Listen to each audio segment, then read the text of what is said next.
Yeah, it's something that the song wasn't written about the pandemic, but it's been one of those songs that sort of speaks to the conditions or the circumstances that we find ourselves living through in the pandemic. And to me, when you have a division, it's almost like the pandemic is, it for a while it felt like it was bringing people together. Now it feels like it's pushing people. I don't know about where you are, but here for sure, all of a sudden it's becoming this.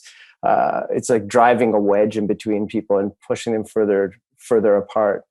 And it was the same thing before the pandemic. It felt like we had this generational conversation going on, where you've got young people who are preoccupied with the kind of world that we're creating for them, but they want to have a say in how that world ends up being, because they're the ones who are going to have to live in it. And then you've got the older generation who are clinging to the last bit of their influence and their power. And the song really became, I think, about trying to bridge that gap, about having almost, and if you sort of listen to the way the words are broken down, it's a conversation between the two. At first the older people are talking, and then the younger people are talking. And then you realize somewhere in the middle of that the only way to really push forward is to do it together. And I think that's where the idea of it being an uplifting song, sort of.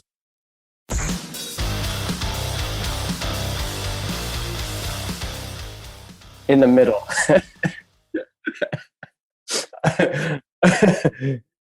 No, I'm not. I can't. I want to say that I'm on the young people's team. I want to say that, but I don't think it's honest.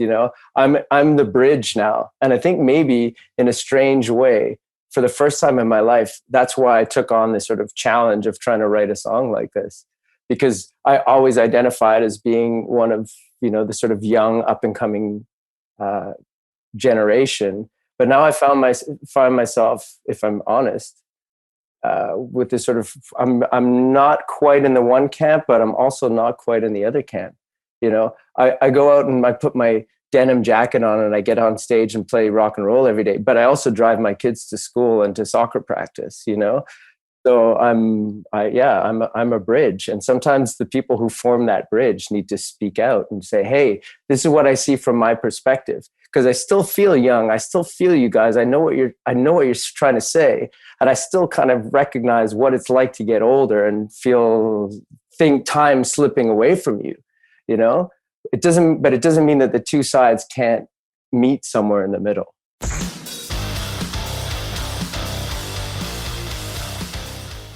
Yeah, I mean, that's part of the challenge, I think, of being a musician over time, is sort of recognizing that music is constantly shifting. It's an animal. It's always changing. It changes colors. It changes shapes. And you have to sort of decide, I think, as a songwriter, are you going to sort of just take on the new version of what a song is and sort of mimic what other people are doing? Or are you going to do something that feels like it comes from a deeper place inside of you? And I think over time, I've learned to respect that voice a lot more, to just trust the fact that if it moves me, it will move somebody else, including younger people, including people who, I sit there in the car. It's always funny. I joke about driving my son to soccer practice, but I do that a lot.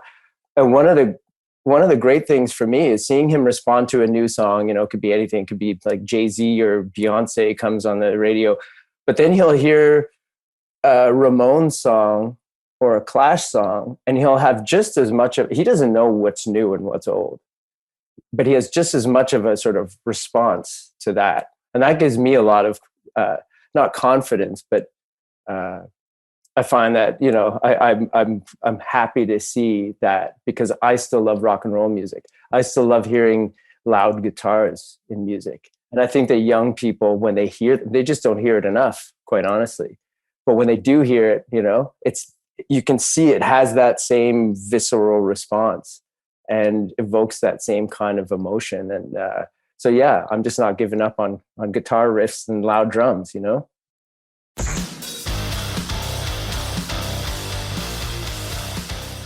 Yeah, very much so, and in that sense, it's something new for me, because I've always tried not to like it's not, I don't want to teach people necessarily, you know what I mean? I don't want to say to young people, hey, you can't see it clearly right now, but this is how it is. Trust me, I've lived through this before.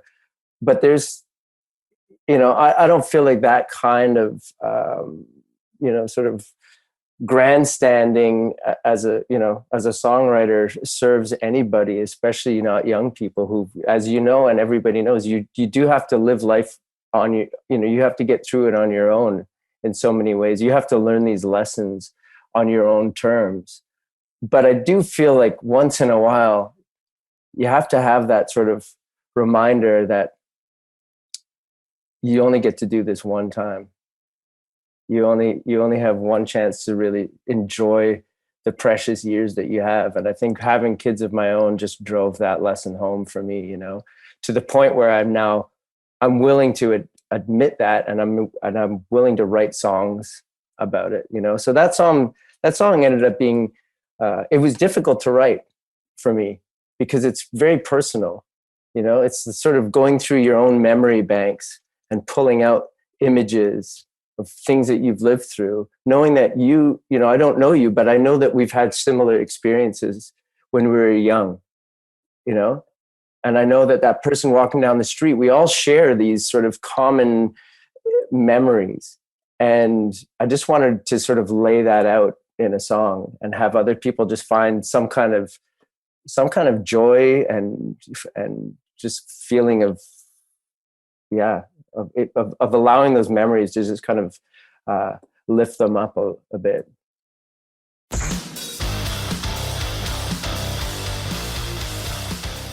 Part of why this song is on a record today versus a record that I would have written 20 years ago is that I sort of made this, I don't know if it's unconscious, or I made a decision not to spend too much time and energy looking back.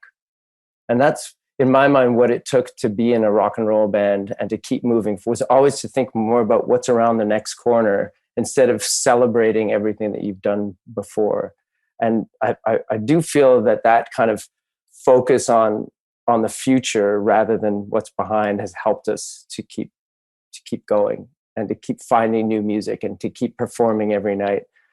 But it just felt like it was time to, like you say, sort of relive some of these things for me as well, to celebrate them, to feel connected with the life that I've lived.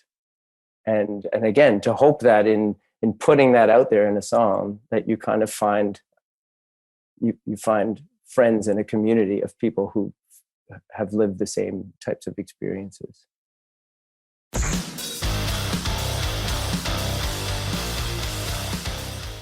Yeah, I think you're right in that you have to, you can't just focus on two elements when you know that there's a third door that also needs to be opened.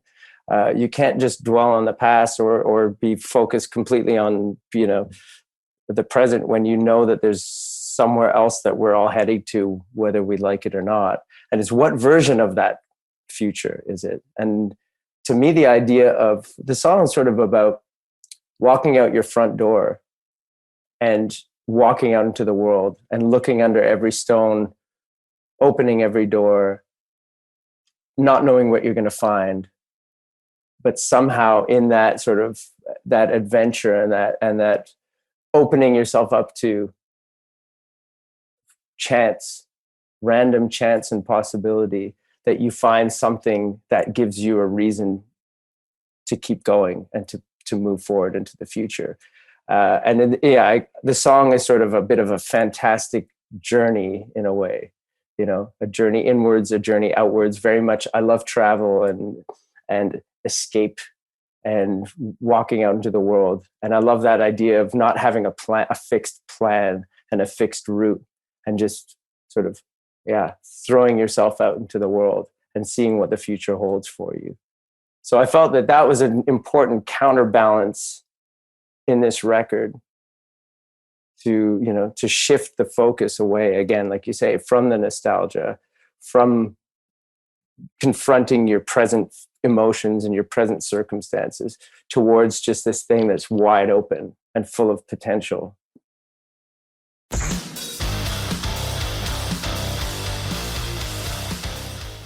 I would, not just myself. I'm speaking on behalf of my four best friends in the band as well. So yeah, we all would love to be down there as soon as possible.